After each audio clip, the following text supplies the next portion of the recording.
Alright, it's time to review Modern Warfare 2. So here are my thoughts. Wait. Sorry, wrong clip. Wrong review. That game will be for a later review. Let's roll the correct footage now. Modern Warfare 2, not to be confused with Modern Warfare 2, is Infinity Ward's and Activision's most recent game in the Call of Duty franchise. This game isn't any normal Call of Duty game, because for the first time since 2003, the game will have a 2-year life cycle instead of the 1 year. For those who love this game, this is great news. More content and more time. For others who do not like this game, it can be a bummer. While they have older Call of Duty games they can play, they have to wait like 2 years for a new experience that they might enjoy. So, did Infinity Ward make a great campaign? Did multiplayer bring back everything fans loved from Modern Warfare? And how did the co-op mode turn out after a lackluster co-op mode from Modern Warfare? I'll answer these questions in the form of my opinion in this video.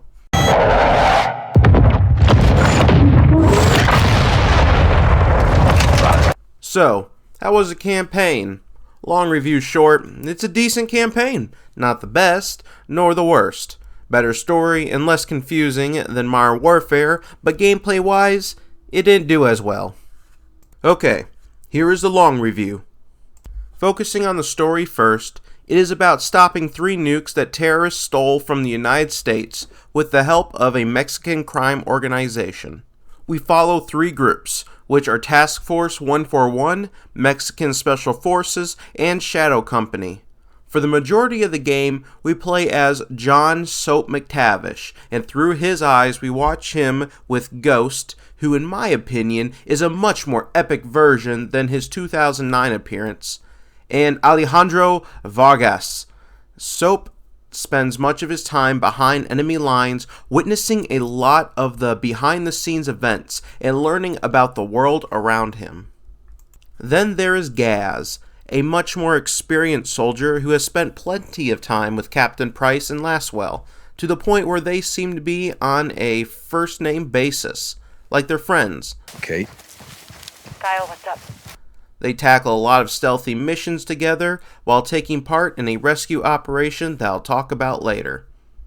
Then we have Shadow Company, whom is led by Graves, who is under the authority of General Shepard. They assist Mexican Special Forces and Task Force 141 as they find a terrorist named Hassan and stop the nukes that he has. No! The story shines the brightest when the story takes a moment to show the characters in the game bond and become brothers, including Graves in this. Everyone at one point feels like a band of brothers. That is until Graves and Shepard betrays everyone. When I first started playing Modern Warfare 2's campaign, I was really turned off by the gameplay. And here's why. If we look at other games in the franchise and take a look at the missions like All Gillied Up, Liberation, Desperate Measures, and the strike missions from Black Ops 2, these missions are not the traditional feeling that you get from your average Call of Duty mission. These missions that include game mechanics that are not generally seen in the rest of their games. But if they are, they're not taken as seriously for the rest of the game. Many fans of the games that these missions come from consider them to be better than the rest of the campaign. I believe these people think this because it breaks up the flow that has been the rest of the game. Where this campaign goes wrong is that we don't have any traditional missions until we cross into Mexico and have a shootout with the Mexican army, which is the 6th mission. Sure, you might say that Kill or Capture was a more traditional mission, and that was the 2nd mission, but that was basically an all-night mission that I would put on a similar level as Clean House from Modern Warfare. Sure, it's not exactly the same because you get into a shootout, but segments of the level felt like another Clean House situation. Please, don't get me wrong, these non-traditional missions are not bad. There were just too many of them too soon. Right after Cartel Protection, we get another like 5 levels that I would consider to be less traditional. and another 3 levels before the campaign ends. These levels I do now like when I replay them, but they just don't quite feel like what I expect from a COD game. Before this review is done though, I'll be giving these missions some praise. Another big issue that this campaign faces is the pacing. What I mean is that this game can just drag on. I remember that a big complaint that much of the community, including myself, had was that Modern Warfare's campaign was too short. The pacing was perfect, but actual playtime was not enough. Infinity Ward did fix this problem that was the playtime with their sequel, but messed up the pacing. Many enemies in the game have armor that makes them harder to kill. They take more bullets. Using a few would be okay in the campaign, but when it seems like every enemy around has this armor on, the game can drag on and become annoying. It feels like the devs played too much Halo Combat Evolved and made enemies like elites, but forgot to make the player have the health and the mobility of Master Chief. Where pacing gets thrown out the window is when the mission alone is played. This mission, you are playing as Soap and you are injured, so your movement speed is dramatically slowed down and your health is slim until you find a stim. Okay, I just noticed that rhymes. Even when you find a stim, you still have to move slow because you're up against an army that can kill you very quickly, so alerting them is something you don't want to do. Now I think of it, your health is lower than any other COD game that I can think of. In my first playthrough, I found myself asking, when will this end? I was doing trial and error, and it just felt too hard. I do like this mission now because I know what to expect, but the first time playing it through was awful and I hated it. Pacing also suffers in the mission countdown. I mean, the mission itself was decently paced until the very last segment when Soap is up against 2 enemies who are wearing armor and you need to craft things and find a knife to defeat them, all while disarming a nuke and hiding. This segment was once again a trial and error ordeal, and that slowed down the pace of the game and made it needlessly hard. The difficulty overall is unbalanced. I thought we were past the days of like two-shotting players like Call of Duty 4 and World at War. I guess not, because hardened in this game feels just as bad or worse than realism on Modern Warfare. It's horrible. If it's worse than Modern Warfare realism, then it's approaching World at War or Call of Duty 4's hardened difficulty. The story could have been better if it was less predictable. If you're a player from Modern Warfare 2, then you are aware that General Shepard and Shadow Company eventually turn on Task Force 141. The whole time I was waiting for General Shepard to turn on us, and eventually that happened. It was too predictable. I mean, if Infinity Ward really wanted to mess with us and have General Shepard turn on 141, then they should have saved his betrayal for the 3rd game.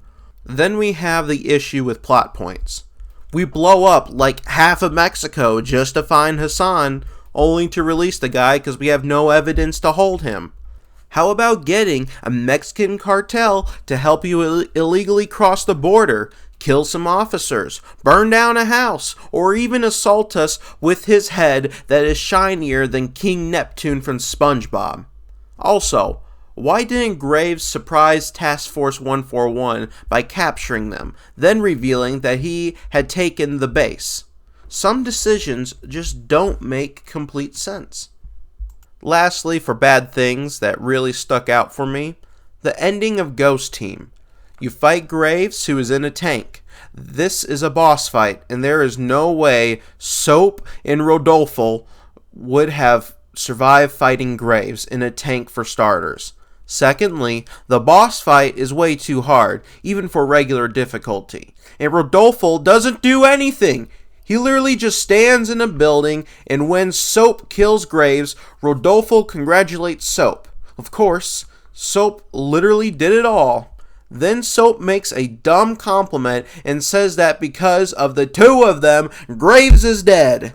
I'm sorry, I missed a part where Rodolfo is running around throwing C4 and not standing in one building. I've spent a little while at this point talking about how the campaign did bad, but I want now to talk about what it did good, and that includes missions I criticized. Let's start with my favorite mission, Ghost Team. Other than the end, this mission was very awesome with the perspective switching between Soap and Gaz. With the cutscene before the level started, it instilled a sense of team and unity that I didn't completely feel in most other Call of Duty games, which was really heartwarming. This is a fight against our own. We are not one for one and lost for Kairos on this. We're a team. Ghost Team. And guess what? Ghost actually pulls off the mask and shows his face to his team, which was done perfectly. It didn't screw up the face reveal for the audience, because there was none, like Mandalorian Season 1 did. Overall, the mission was a lot of fun and gave the player a lot of tools and challenges to overcome. Another mission I really like now is Alone. I described what made it bad, but those things are what make it good. Now I know what to expect, because it's no longer a trial and error situation, except for the midway point. That is pure trial and error. Violence and Timing is another great mission, but it suffers from a long and dragged on duration. You essentially are trying to rescue Laswell, and while doing so, you team up with Farah. Gaz and Nikolai take a chopper while Farah, her forces, and Price take the highway. Not long into the mission, Gaz falls from the chopper and fights upside down while dangling from a rope that's attached to Nikolai's chopper. Gaz cuts himself loose and steals a vehicle. At this point, the mission gameplay has you, Gaz, lean in and out of your vehicle shooting enemies, climbing on top of your vehicle, and jumping to another vehicle to continue the mission with it. The mission was really fun, and the only downside was that it played out too long. If you were a fan of All Gillied Up from COD 4, Modern Warfare, or Modern Warfare Remastered, then you're going to love Recon by Fire. This is another mission where you, Gaz, are all dressed up in a ghillie suit with Captain Price. This mission allows you to make mistakes and not outright fail for breaking cover. You also get to feel for what it's like to be a sniper by literally spending minutes running from one area to another to line up a single shot. So, to sum up my thoughts of the campaign in a couple of sentences, the campaign was overall good. The story was great, but the gameplay suffers a lot and messes up pacing, which for a first-time player will make them hate it. But for a second-time playthrough, you'll feel much better about it. On an ending note, I cannot wait for Modern Warfare 3. No, not that game. I mean Modern Warfare 3.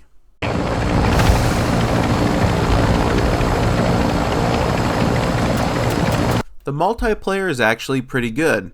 Of course, it has its ups and downs, but it's really good overall. Starting off with the custom classes, they're kind of confusing. I mean, the beta was worse, so there has been improvement from then to now, but there are still issues with it. For starters, at a quick glance, the perk system doesn't make it well known that you can pick out individual perks for the ones that you begin with, and the other two perks that you earn as the match plays on. Instead, at a glance, it just looks like you have to pick a predetermined set of perks. Minor complaint, I know. Then there is the weapon leveling system. This can get confusing if you know what you want right off the bat. Unlike past entries, this game makes you level up guns to unlock attachments, bodies, and skins that can be used on any gun in that class. You can even unlock guns by leveling up guns or through the battle pass for DLC guns. Now, where this gets confusing is that the attachments or the skins tells you what gun you need to work with to earn what you want, But if that gun you need to work with is locked, then you need to figure out what other weapon you need to work with is to unlock that. Honestly, it doesn't need to be that confusing. In my opinion, weapons should be unlocked exclusively by leveling up. No battle passes or even leveling up other guns. Anyways, while working on leveling up a gun to earn an attachment, you could outright forget why you're using that gun. Taking a look at the modes available, we have plenty. We've got most of what you'd expect, but where is 2v2 gunfight? That was a killer game mode that even showed up in Black Ops Cold War. And where are the 10v10 modes? 10v10 were unbelievably awesome in Modern Warfare and deserve to make a comeback. But we do have this new 6v6 mode that is a prisoner rescue game type where players only get one life unless resurrected by a teammate, and one team is sent to rescue the prisoner while the others try to help extract the prisoner. This mode would have been a lot better if we had limited respawns. I have no interest in playing it because I die quickly to hardcore players and spend more time watching than I do playing. Then we have a new large 32v32 mode that is called Invasion. Invasion is an AI and player game mode that is basically a team deathmatch. What sets this even more apart from the original Ground War is that vehicles don't respawn on the map right away, but as the game goes on, they will drop in more and more deadly vehicles. Players are worth 5 points, and AI are worth 1 point. First team to 1,500 points will win. On to Ground War. Not much has changed since its inception, except that there are more tank-like vehicles, and there's a new helicopter that will allow players to spawn on it and take control of it, or have an AI control it. Sometimes players will just hang out in the chopper and rain down fire upon the enemy. Now, let's talk maps. I think that the general consensus is that maps are good, but most hate the small and large maps that take place on the border because of exploding cars. I think that all the maps that shipped with the game are amazing. Even the hated border maps. Maps are not just 3 lanes, but you can change your elevation and have multiple routes to get around. I don't feel restricted by the maps except when I want to get past the kill barriers. I do have one complaint about maps so far. So, Season 1 has launched, and as the first DLC map, we get a remake of Shoot House. Looking at the second DLC map that is to come, Shipment is next. I'm already concerned now. I'm not against remakes of maps in this game. I'm actually pumped for Shipment. But why is the first DLC map a remake? Is anyone else getting Black Ops 4 PTSD, or is it just me? I mean, are we going to get another original map when Season 2 comes out, or are we going to get more remakes? So far, this doesn't look good for the projected future of DLC maps. Kill streaks in this game are just as satisfying as most other games in the series. One addition to the streaks is a bomb drone. This is similar to the RC car from Black Ops games, but it flies now. I'm guessing that the inspiration for this came from clips of players in Warzone throwing C4 onto a drone and blowing it up when they reach a player. So, overall, it's a pretty great experience with minor problems. And for the record, I don't care if there is not reload canceling, sliding, or red dots in the map when a gun fires.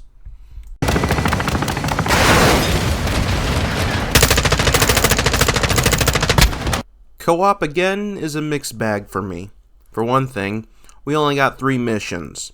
Not really that exciting. It's better than nothing, but 3 at launch. We did wind up getting one more mission with the launch of Season 1. So LEGO Star Wars, the video game, and the Complete Saga fans, Star Wars Episode 3, and Star Wars Episode 3 fans, get ready because we have the High Ground mission now. Obi-Wan would be so proud. Before diving into the story of the game mode, let's look at each mission individually. Low Profile starts off with the players in a plane and jumping out into Al Mazrah at night, in the cover of darkness. You have 3 locations to search for nuclear devices and then extract. You're given these devices that can detect radiation levels to help you find what you're looking for. They're not always accurate, but they help out a lot. Be careful not to alarm anyone, because things can get very heated, and if both players are not near each other, it can be an easy defeat. Teamwork is key, just as the intro cutscene says. All you have is each other. So work together and communicate, or else you both lose. Anyways, the streets have enemies sprinkled around, and patrol vehicles drive around. Not to mention, there are a couple of juggernauts roaming around. After collecting the nuclear devices, you make your way to the extract point where everyone seems to converge to stop you. When the chopper gets there, you get on and get out. This was a really awesome level and the one I replayed the most. Next is Denied Area. This mission is far harder and requires more communication than before. You have to blow up 4 anti-air guns, and while you do that, you gotta fight RPG enemies, choppers, armored vehicles, enemies on turrets, jugs, and Nikolai's plane. That almost killed my friend and I, not to mention, mines are littered all over important areas. It's beatable for most people, but it takes time and patience unless you've mastered it. Then for the third mission, Defend Mount Zaya. This is basically a wave-based mission where each wave introduces something new, making each encounter harder and harder. We come across jugs, armored enemies, enemies who bombard you with artillery, and helos. It was a blast to play, but if your teammates don't cooperate you in certain moments, or they're just hot trash, then you're gonna fail just like that. Then we have the high ground. Get ready, Star Wars fans! Okay, it doesn't really have much to do with the high ground, but I thought the joke was going to be funnier. Okay, the high ground isn't quite what Star Wars fans were expecting, but it's a very fun mission, when all goes according to plan. I have not beaten this level. Hey, this is future me inserting into the script. I have beaten this level now. Anyways, back to the original script. I have not beaten this level because of the same problems that plague Modern Warfare 2's co-op. But what I have played is really good. At the beginning, one player will choose to be in the helicopter and one will choose to be on the ground. The person in the helicopter will provide air support, while the player on the ground will destroy computers and extract hard drives. It requires trust from both players, because your trusting one will be able to keep theirself alive against the odds where the helicopter can't see. The player in the helicopter will have to be trusted to fend off enemies from the outside that will overwhelm the player on the inside. If there weren't issues, then this mission would have been perfect. Now, for the story. Much like Modern Warfare, I don't know what happened. The story is told in cutscenes and during the gameplay, but I have no idea if they can make this any less boring to follow. I'm not against the cutscenes, but again, how they tell it. They tell it in ways that are just not engaging. It's stupid. It needs to tell the story a little bit more like the campaign.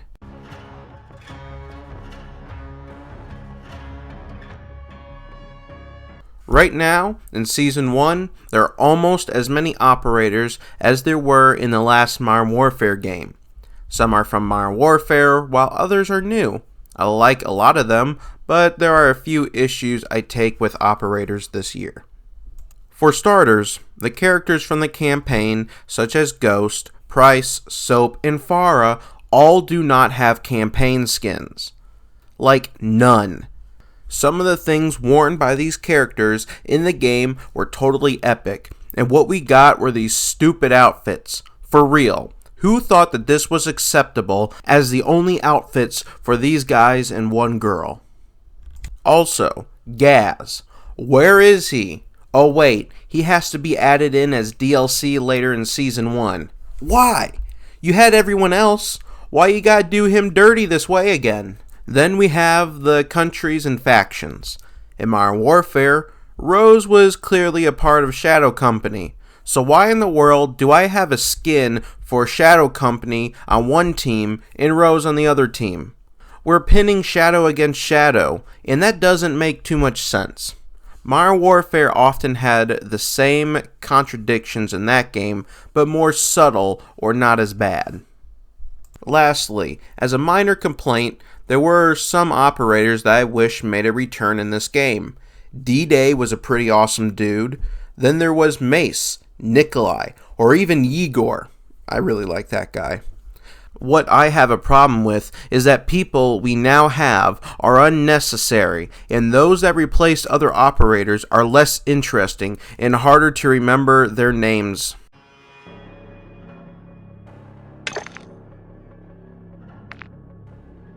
Right now, the store is pretty bare bones.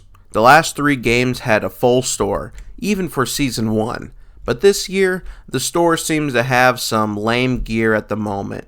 I'm not saying there isn't anything good, but there is a lot of boring stuff. Personally, I'm a guy who likes operator skins over weapon blueprints, so what I want are bundles that have operator skins. However, some just look completely stupid, like the one that looks like Jason of Halloween had a baby with Stitch from Black Ops Cold War. Honestly, we need something really good, like bundles for Price, Soap, Farah, Gaz, Nikolai, and Ghost. They would make more compelling buys. Hey, give us some Shadow Company and more tactical skins that would work great on some maps.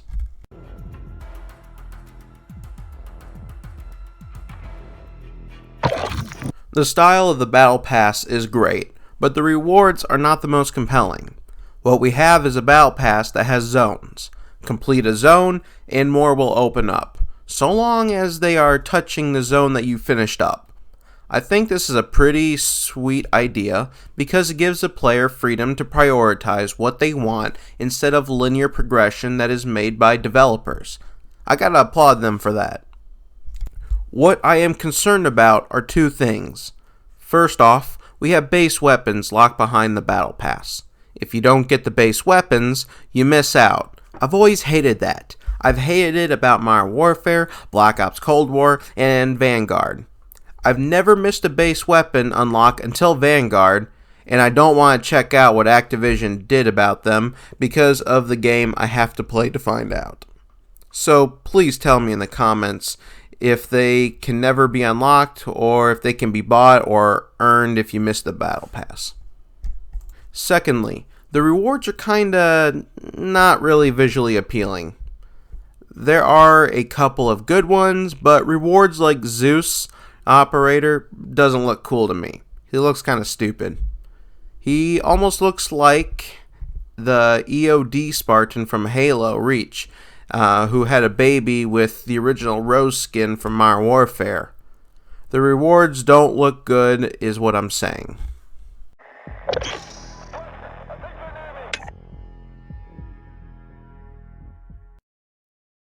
I don't care if Infinity Ward paid good money for Hulu people to build them a UI. The UI shows too little of information and looks more like a mobile game. I'm sorry, but the images associated with what you're going to be selecting on the menu do not need to take up about 50% of the screen. The friend list is messed up too, because I can only see 4 friends at a time. The UI really needs to be patched to more of a list setup than a movie streaming setup.